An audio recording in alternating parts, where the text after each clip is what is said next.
begin by saying we had the first African-Caribbean Forum, which met in September 2022 in Bridgetown, Barbados. And this was under the tagline, "One people, one destiny, uniting and reimagining our future." During that forum, we had a session on building Africa-Caribbean value chains for exports with an added call for us to imagine a Caribbean-Africa Free Trade Area Agreement. That discussion was coming against the background of the launch of a study by the International Trade Center entitled "Expanding African-Caribbean Trade." I've been advised that that study will now be expanded under the title, "Tapping into Afri-Caribbean Export Potential Through Promoting Value Chains." The first study showed that trade exchanges between the Caribbean and African regions were very low, less than 1% of their respective global totals. The 2022 study also brought out the potentials of trade flows between the two regions.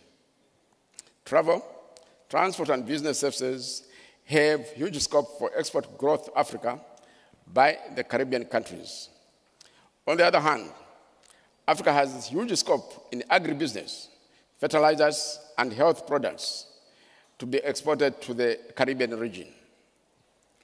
Against this background, the study further noted that there was potential to increase trade flows between the two regions by as much as 25% or $1.8 billion within 5 years, that is between 2023 and 2028. However, the initial studies noted that there were trade barriers that needed to be overcome in order to expand trade flows between the two regions. Tariffs average around 28% in some sectors, and there are also non-tariff barriers.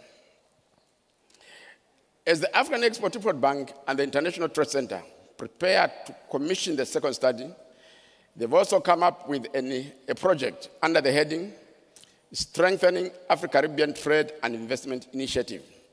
And this is aimed at mobilizing the private sectors of the two regions to drive the broadening of the commodity composition of trade exchanges between the two regions, which are currently concentrated in a narrow range of commodities, as well as increase the value of those trade flows. It is also important to point out at this stage that Jamaica has signed bilateral investment treaties with Egypt, Nigeria, and Zimbabwe, but none of them is in operation. Barbados has signed a similar treaty with Mauritius, and this was in 2004, and it is in operation. On the other hand, bilateral investment treaties have been signed between Barbados and Ghana, and this is not yet in force. At this point, let me also state that the Bridgetown Forum, a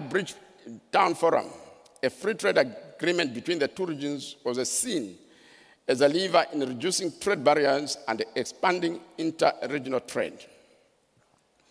This showed that increasing trade flows between the two regions, even before we enter into a free trade agreement, will require the involvement of member states through the African Union and the Caribbean Community CARICOM. Let me now turn to the issue of an African-Caribbean Free Trade Agreement. It's now 2 years since the Bridgetown meeting, and the matter is still very much alive, as evidenced by the fact that we are discussing it this morning. This demonstrates that the zeal to move in this direction is there. This should be complemented with pragmatism, courage, as well as hard and smart work for us to attain the desired destiny. The initial step towards laying the foundations of an African-Caribbean Free Trade Agreement will be made during these meetings. A memorandum of understanding will be signed between the African Union Commission and CARICOM during these meetings. Through this step, we can then come up with a work program focused on realizing the vision of creating a free trade area between the two regions. The first step in this direction would be to establish a high-level dialogue on economic integration, and this is what we're also doing in the European Union. We can use the dialogue to also come up with a roadmap on how and when to attain the vision of a free trade area between the two regions. In the work program, there could also be a provision for Africa to go through the process of creating an African Customs Union/common market to establish a base for establishing an Afri-Caribbean Free Trade Area. CARICOM is a step ahead at this stage as they now move towards CARICOM Single Market and Economy, or CSME. At the bilateral level, it is also important for countries of the Caribbean and African regions to broaden and deepen diplomatic relations among themselves. Attendant to this would be the facilitation of direct flights between Africa and the Caribbean, as well as issuance of visas on arrival, as has been the case so far, and ultimately, visa-free travel by the peoples of the two regions. The issue of payment and settlement, another key prerequisite, is also being met through the ongoing study on the possible extension of the Pan-African payment and settlement system, initially developed to facilitate intra-African trade flows under the African Continental Free Trade Area to the Caribbean region. Similarly, the issue of trade finance is being addressed through the extension of the operation of the African Export-Import Bank to the Caribbean region. That we are meeting in the Caribbean reflects the importance and value attached to the shielding of the Caribbean countries in the African Export-Import Bank. Trade information is also important in developing trade relations between Africa and the Caribbean.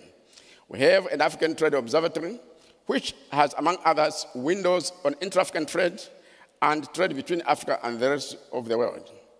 And also, in addition to this, we have the intra-African trade fair, and some Caribbean companies are already participating in the trade fair. As stated in 2022, the major issue before us is to have a free trade agreement. For us to have a free trade agreement is for each of the two regions to have a common external tariff. As earlier indicated, CARICOM is well ahead. They are an economic union with a common external tariff. However, the African Union is still at the level of a free trade area through the African Continental Free Trade Area. We are hence not yet an economic union. Over time, we'll move to a customs union/common market. In this connection, a readiness assessment study towards an African customs union has been completed, and we are taking to the ministers in November this year and to the heads of state and government in February next year. Creating an African customs union would enable the African Union to have an economic union with the mandate and the capacity to enter into free trade agreements with regional integration organizations like CARICOM, the European Union, as well as bilateral partners. Removing technical barriers to trade will also be a key component of moving towards an African-Caribbean free trade area. On the African side, we'll be rolling out in November this year the Made in Africa Guide. We shall share the guide with CARICOM Secretariat when it is rolled out.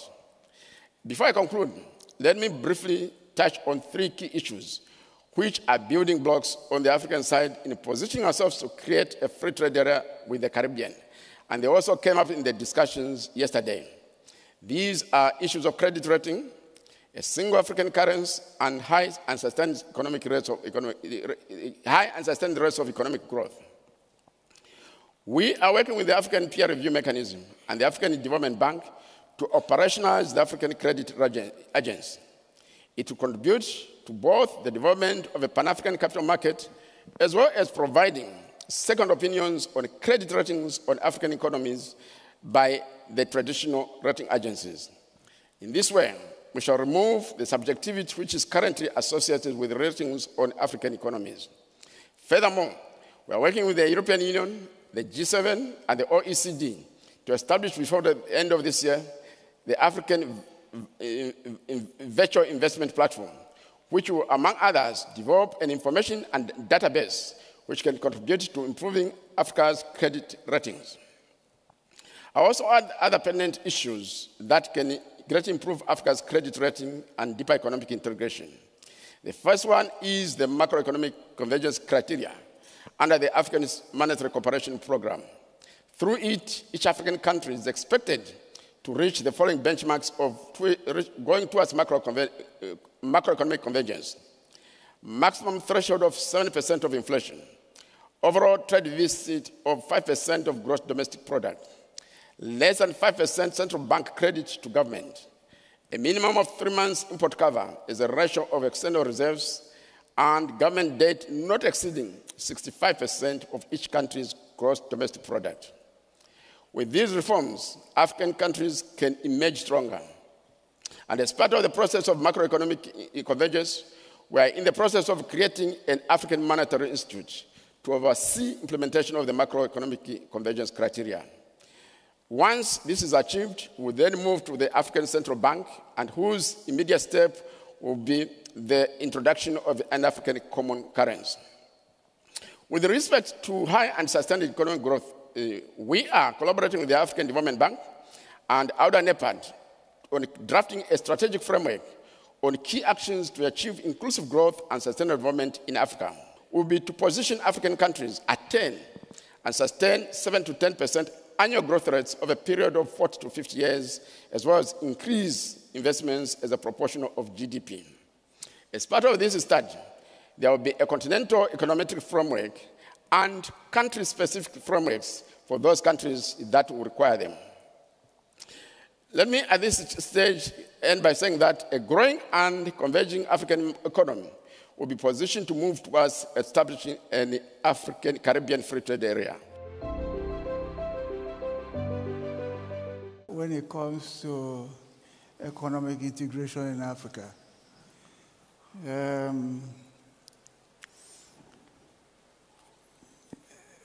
a Nigerian academic was often comic about economic integration in Africa.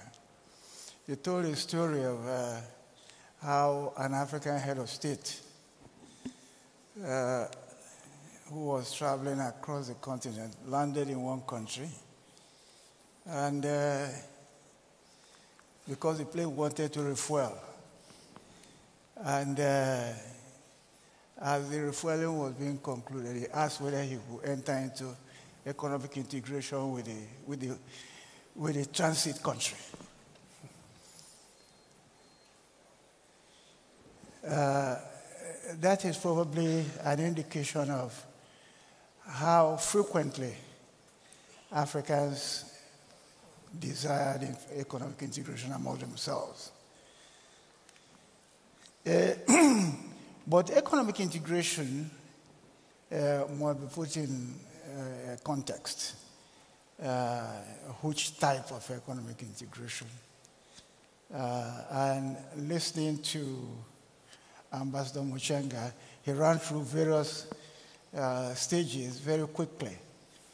And part of the difficulties that we have faced over the years is the fact that we are hurrying through many types of integration. I think it is now clear that what we are choosing is a free trade area. A free trade area is an economic integration arrangement in which members drop tariffs and quotas. At a later stage, the countries can consider other additions to freeing trade among themselves to form, for example, a customs union in which members will have a common external tariff. In a free trade area, member countries still have their own tariffs with third countries. In Ambassador Muchenga's background presentation, he talks of a common external tariff almost immediately. In discussing with the Caribbeans, because we're talking of a large entity entering cooperation with a relatively smaller community, 1.4 million market with something like 18 million, a region of 18 million people. It may be appropriate to go slowly and go from common market to other forms of integration and allow the smaller partner to digest what is being fed to them. Second context is the issue of global Africa. Global Africa is useful. It enables member countries to negotiate together. The larger the entity, speaking with one voice, the better the leverage you have in relation to your counterparties. But global Africa also resembles a concept introduced some 25 years ago by our leaders, and I have in mind NEPAD. Global Africa is very close to NEPAD, and what the promoters of that concept has told us is that global Africa and a universal Africa are more or less the same concept. At the moment, NEPAD has a presence within the AU framework. And maybe one way of getting global Africa with a financial component led by Afreximbank's drive will provide access to international financial markets. Right. And negotiations through the NEPAD mechanism. I will stop at this. Thank you very much, Mr. President, for getting that started. So let me come to you, Ambassador Muchanga, because I want to get the African perspective before we move to Caribbean. I'm going to challenge you a little bit because you've talked about a lot of things about agreements that have been signed, have not been enforced bilaterally. We're still getting ourselves organized in Africa. So what do we bring to the table to make sure that agreement between the two regions actually works? Are we still fixing our own trade issues within the continent so that when we come to the table, we actually bring something that's actually tangible as Africa? Walk us to the African perspective in that partnership. Our colleagues in the CARICOM are well in a position to enter into free trade agreements with third parties. We are not, we don't have a common external tariff. And this is why now we are saying let's move towards a readiness assessment on creating an African customs union. The foundations are there. We've got the protocol on free movement of people, the protocol on investment policy, the protocol on the competition policy, and the protocol on intellectual property rights. Those are foundations towards a common market / customs union. And the readiness assessment says it's feasible, we can do it. Thank you. Let me start with the Minister of Foreign Affairs of Suriname.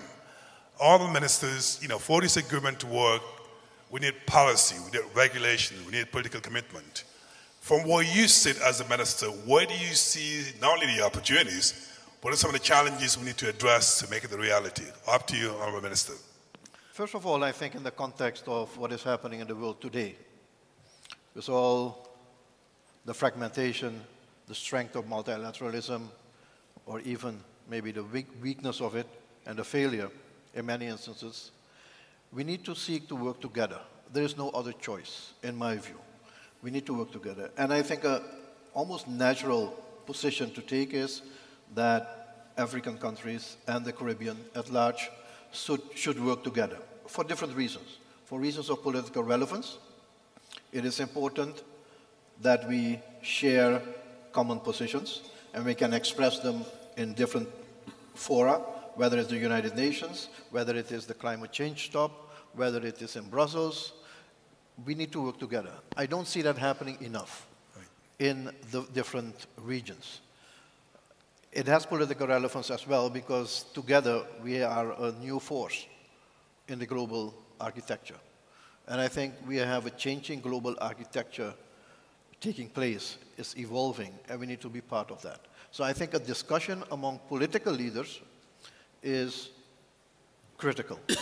Now, that is one. The second one is we have a cultural, historical heritage which we share as a region, as CARICOM, most of us. And I think that must inspire, from a policy, political perspective, that collaboration. It should underpin that. Right. The third point I'd like to make very quickly is let's be realistic in this endeavor. Both regions, as we have heard, are undertaking integration efforts, the CSME in the Caribbean and other trading platforms in Africa. Let's see how far we are with those first. Be realistic. The challenge, the devil in these instances with free trade agreements is in the detail. Is in the detail. Often we see a great perspective and a willingness at political level, but when you come down to the technical level, you get into obstacles. There must be a political will, my fourth point. A political will to remove obstacles to trade. Trade barriers is not an easy task. We can see that within the CSME itself and in other trading relationships which we have. So we have to translate that political will into also that technical resolve-oriented, resolution-oriented approach to find solutions to those. Two other points. We need to connect people. I always believe, and I'm happy that earlier a discussion, or at least a statement was made about connecting the African region with the Caribbean. At this point, if you want to come to our region or we go to Africa, we have to go through either New York or Miami or Europe. It's incredible. There is no direct connection. Very few, possibly. That has to increase because people-to-people communication will make trade easier and investment flows easier. It will create trust. And the last point is we need to connect our private sector more. This is a great opportunity, and I'm very pleased with the Afreximbank doing this for the third time in the region. Maybe next time it should happen in Africa and bring the Caribbean private sector to Africa because we need to learn from each other much more.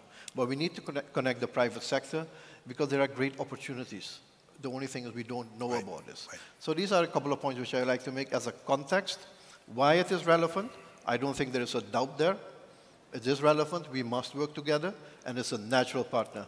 Secondly, we have to be realistic in terms of how we want to go about it. Last point, let us not develop new mechanisms for negotiations. We have negotiating platforms. I'll give you one, and I'm not suggesting that absolutely, but the OACPS in Brussels, the African Caribbean Pacific Organization, is a platform that could be utilized because they meet on a regular basis. It's seemingly set up to have a communication with the Europeans, but why don't we use it to our own benefit as we already meet and have African countries and Caribbean countries at large speak to each other about these things. So I think we have mechanisms to start that discussion which we need in terms of bringing ourselves together. Excellent. So excellent, important to have a political commitment, connect the people, connect the private sector, and use our existing platform to negotiate, we can move it forward. Now I'm going to move away from the Caribbean and get the perspective of a minister from Africa, in this case of Nigeria. So Honorable Minister, you heard what your colleague said. What else would it take to make it a reality so that our two regions can actually be trading? Where do you see the opportunity? What are some of the challenges in terms of policy, negotiation, and so on? Give us your perspective from Africa. Oh, thank you very much. To develop the African-Caribbean Free Trade Agreement, it will require a multifaceted approach. There are multiple stakeholders involved, and we have to define clearly the roles of everyone. the role of government, the role of the private sector, the role of the international development communities, the role of the civil society. Very important. So there has to be a multi-stakeholder engagement that will address all the different issues. When we have that focused discussion, and it is inclusive, and inclusive enough to listen to all the diverse opinions and take in all of these opinions in the negotiation, that's the first step to breaking some of the barriers. Because you're going to see a lot of barriers, barriers from protectionism, barriers from nationalism. All of these are already existing. Like the foreign minister mentioned, we've seen multilateralism develop, we've also seen it collapse. But that inclusive dialogue is one of the steps. Strong political will from the political leaders. The African Continental Free Trade Area Agreement is successful today because the leaders of the African Union put their political weight behind it to make it work. We need to see the same thing to make this happen between the African and the Caribbean countries. We have to also be very clear about how we develop communication, infrastructure development. Like he mentioned, there's no direct flight. There are visa restrictions. We don't have direct trading routes. Right. However, this is what the partnership is supposed to be doing, opening up the trading routes, developing market access so that there's free flow of goods. Either it's through the sea, so we need to build seaports, airports, roads, network infrastructure, digital infrastructure for communication to happen. All of those infrastructure have to be developed. Strong policy framework. There are lots of different trade policies we need to harmonize and make sure that they align, including the different agreements we have either continentally or regionally or globally, even bilaterally. Make sure that these policy frameworks align to make this happen. Right. Then, now coming down to different things that will help to incentivize the private sector to even participate, because this whole agreement and trade is actually between private sector. There's a G2G component, there's a G2B B component, and then there's a B2B component. But the major drivers, more than 80%, will be the private sector. Right. The private sectors need to be incentivized. That's where I listened to the commissioner talking about the discussions and various discussions of increasing access to finance and credit. We're talking about credit ratings and all of those other things that come into increasing finance. Having development agencies facilitate and support the development of infrastructure and even the framework for developing and supporting that trade to happen. Making sure that there's also the removal of tariffs and non-tariff barriers to trade. Right. However, doesn't mean that we also do not make sure we protect the infant industries, because that's going to be an area of challenge. Right. Every country wants to develop the industrialization sector or some critical sectors within their countries. Right. So we also have to, take those into consideration, because if you are building or you're supporting an industry for your economic growth and development, you don't want the free trade agreement to destroy all that you're building. Because despite the fact that we're looking at global economic integration between the regions, every country still has their nationalistic objectives and their duty to provide infrastructure and economic development, job creation, and sustainable growth for their citizens. All of these have to be considered. Then dispute resolution mechanisms have to be in place. How do we resolve disputes? How do we enforce the agreement in a way that is equitable, that is efficient, and is transparent, and everybody feels that they're part of it? Right. Harmonization of standards, different standards, even amongst the services, for example, financial services, differences. How do I bring in banking sector from Africa into the Caribbean, where we have different regulations? How do I ensure that there's free movement of professionals with different licensing regime, different qualifications, and all of those things are things to be considered in developing the free trade agreement itself.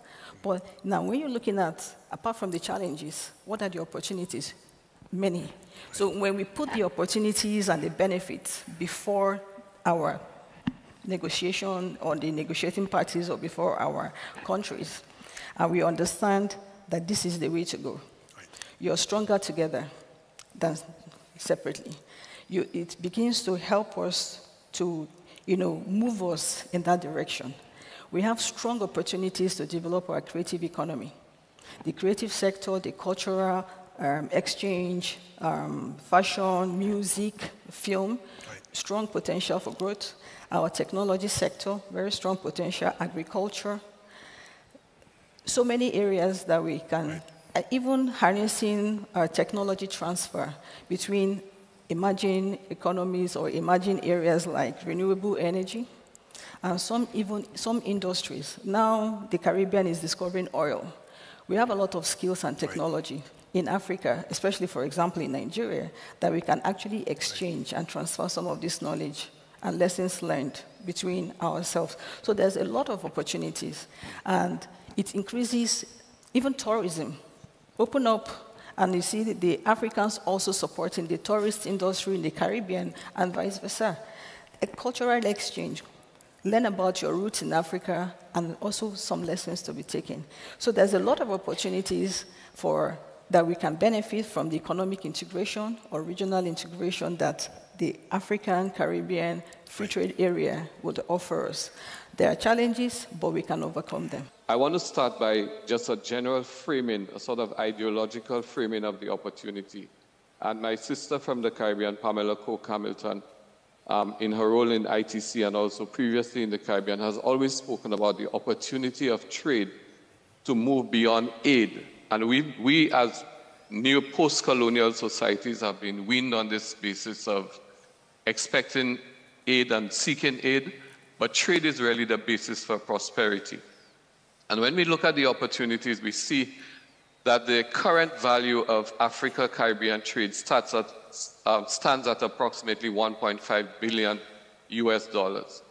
Of the total exports of CARICOM countries, which amount to 18.8 billion, Africa's share only represents about 4.4% of that. So just in terms of the opportunity to change the geopolitical and economic nexus, there are huge opportunities in there. The other thing about it is that we have to, as has been said before, the political will is essential, but beyond the political will and from the interventions made before, we can see that there's a great deal of painstaking work that needs to be done to put in place the architecture and the machinery that would enable this thing to work smoothly. We see huge opportunities in there. When we look, for example, at there's reference to CARICOM in terms of the CARICOM single market and economy. As Director General of the OECS, when I look at the OECS itself, even within the CARICOM nexus, we are much smaller than some of the larger CARICOM countries. And so in the context of Africa, we are really micro-states. The entire Caribbean itself is much smaller than the continental scope of Africa.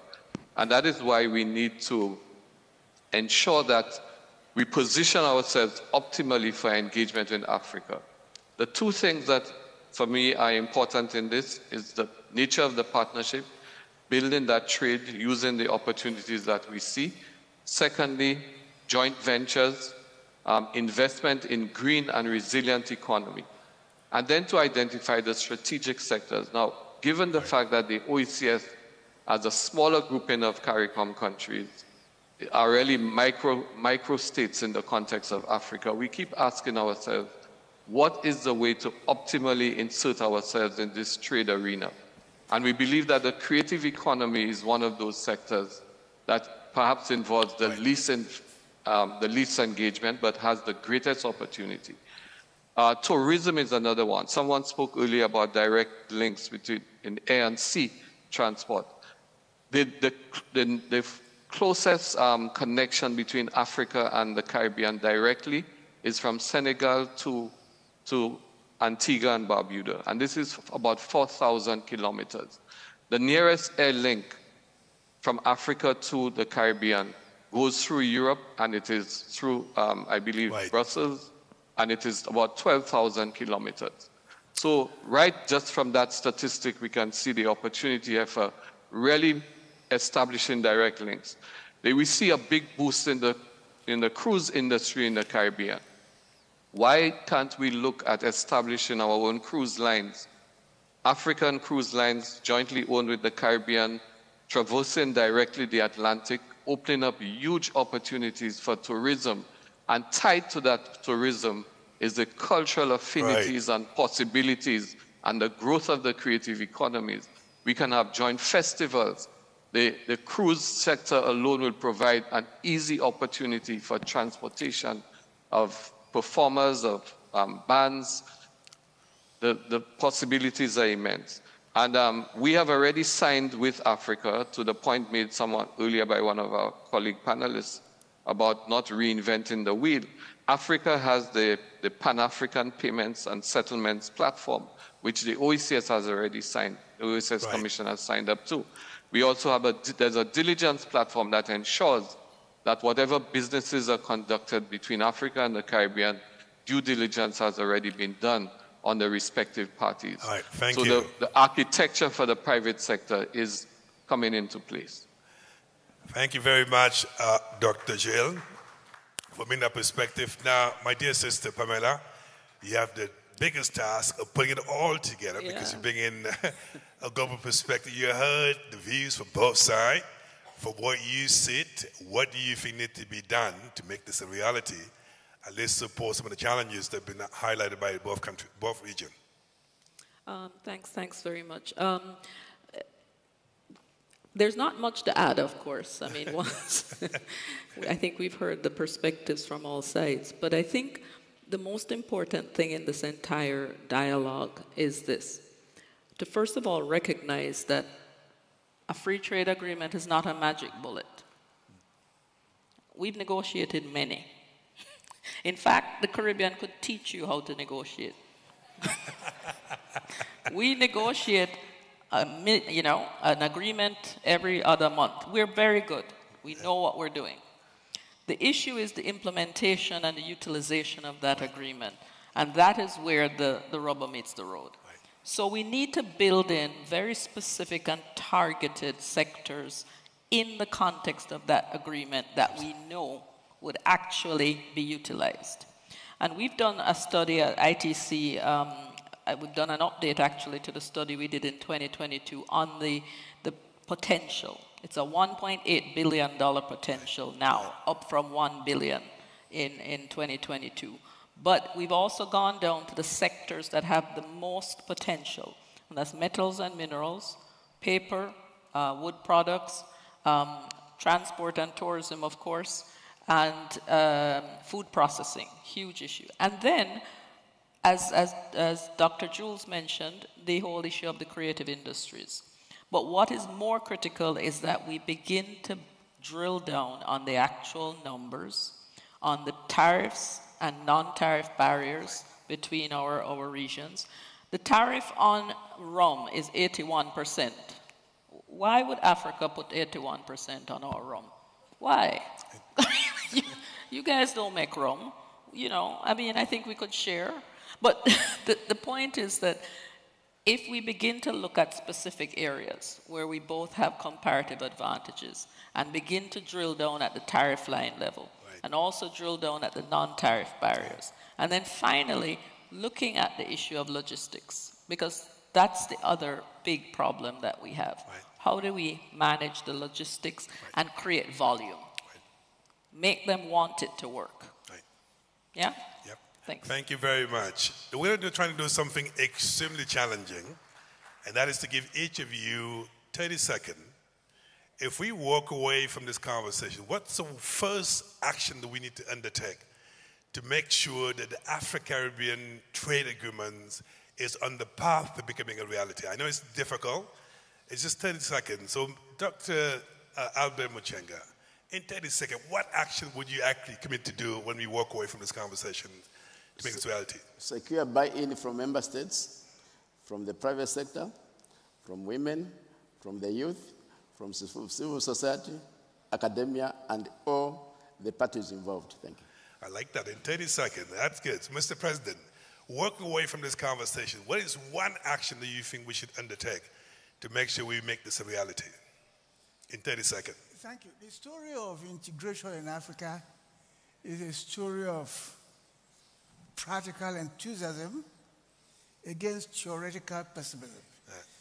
Everybody who looks theoretically at integration among developing countries says you cannot export commodities among the countries. You have to industrialize. Since you have not industrialized, theoretically it's impossible. Practically, Africans are enthusiastic to integrate. And the solution lies somewhere in the middle, right, where Afreximbank is suggesting as a solution global Africa that will approach the world. And that is consistent with a solution we had got 25 years ago, NEPAD, which is already on the table. So the solution is somewhere there. And I would suggest going slowly, not combining too many things at the same time. African free trade areas, not yet moving to customs union, right, until that is integrated, until that is settled to a reasonable extent. Thank you, Mr. President. I'd say three things. One, the political will. Establish that, sign off on a nice big thing. It always looks good, right? Drill down to the specifics. That's the second. Get the specific chain. And then finally, make the youth feel it's worth it for them. Right. We have over 60% of our populations under 35. If they don't buy it, there's no point. Right. Absolutely. Honourable Minister, what will be that one action that we need to do to make this a reality, walking away from this? Continue the conversation. That's good. Join the conversation and make it stronger. And have carnivals, trade, music festivals. Start to trade, do something that will bring the people together. And then, it reduces the barriers to acceptance and increases the acceptability of each other, the culture. When you have those joint things like carnivals, the trade exhibition, music festival, joint collabos, we can begin with that. Absolutely. Thank you very much. Honourable Minister, what will be your takeaway as the action that we need to take walking away from this conversation? Well, everything which we discussed today will require political mandate. And for that, I believe we need, as soon as possible, a well-prepared document outlining the scope of this endeavor, and then present that to a summit of African leaders and Caribbean leaders, and receive the mandate there with the timeline and the roadmap to execute, and the rest will follow. Bring all the sectors to the table. It's President Kagame who said, if we're not at the table, then you're on the menu. So we need to bring all the sectors to get to the table. Ensure that the private sector, especially Pamela mentioned the youth economy is critical because our young people have the greatest appetite for innovation and so on. Round up, create that specific roadmap, the well-prepared document, and then open up immediately the means of communication, air, sea, and internet, so that the people-to-people exchange can happen. All right, so building stakeholder ownership, starting somewhere that's practical so we can achieve result, political ownership and commitment, but also focusing on sectors that have opportunities, continuing the conversation, as Nadia stated, but make sure also we have a roadmap going forward, but put all the sectors on the table so we can make this a reality. So join me and a big round of applause to our panelists, and thank you very much. Thank you.